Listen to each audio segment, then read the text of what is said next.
welcome back to another Yellow Brick Road parent video.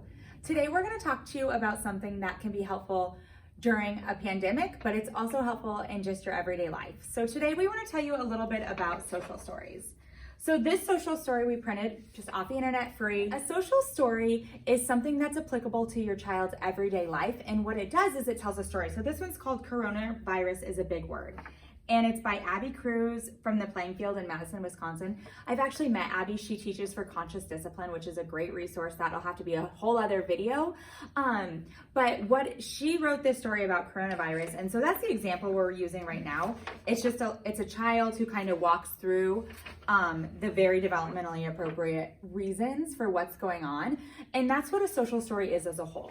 A social story is basically a book about what is happening in your child's day-to-day world.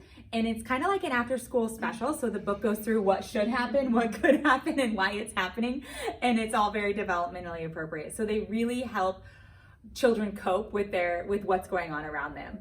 So Kylie, I want you to tell us a little bit about when you would use a social story and how you've used them in your experience with teaching and maybe even as a parent. Yeah, so social stories are great, like Jess was talking about, to help children navigate things that are going on.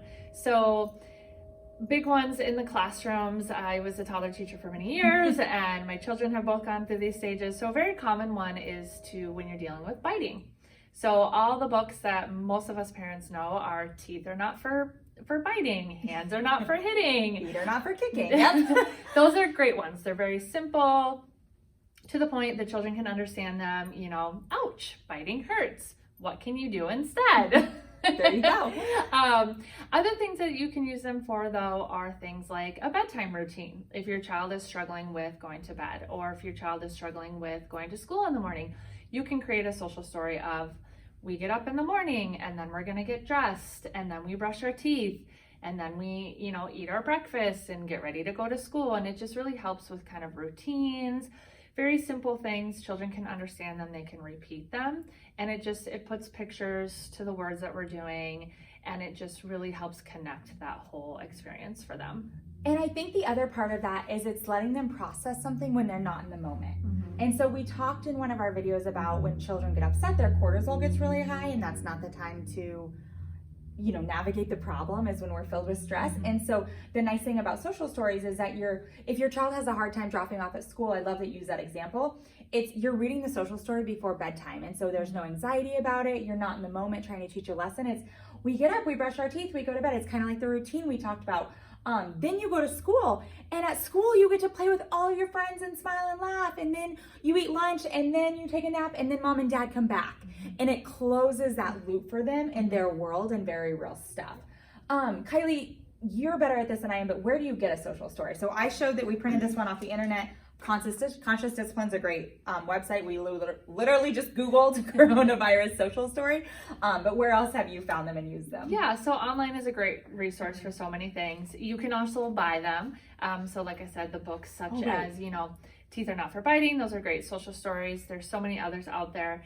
And you can also make them. I love to make them. I think that if it's something relevant to, again, the routine to go to school, or how to play with friends, maybe your siblings at home are just struggling playing together. How not to walk on the table. Yeah. You can create them yourself and make your kids a part of it.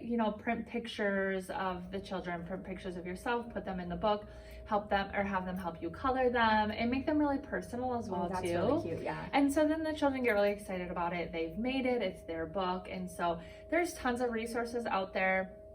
And again, if it's something that doesn't totally fit your needs, make it. It's really fun, and get the kids involved with it. I love that. And I think that's, at the end of the day, it's the children need to be able to visualize their stuff. And a lot of times as adults, and even stories that are written by authors, although hands are not for hitting, teeth are not for biting, those are good ones. Sometimes they're not really relevant. I have a really cute book about bullies, but an alien eats them, right? Like, that doesn't actually close that loop for any kid, and it kind of scares them.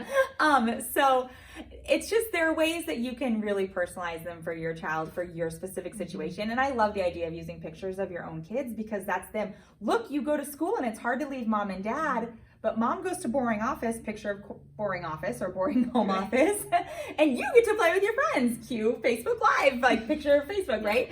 And so that's really what it is. And again, we just pulled this one up because it was about coronavirus.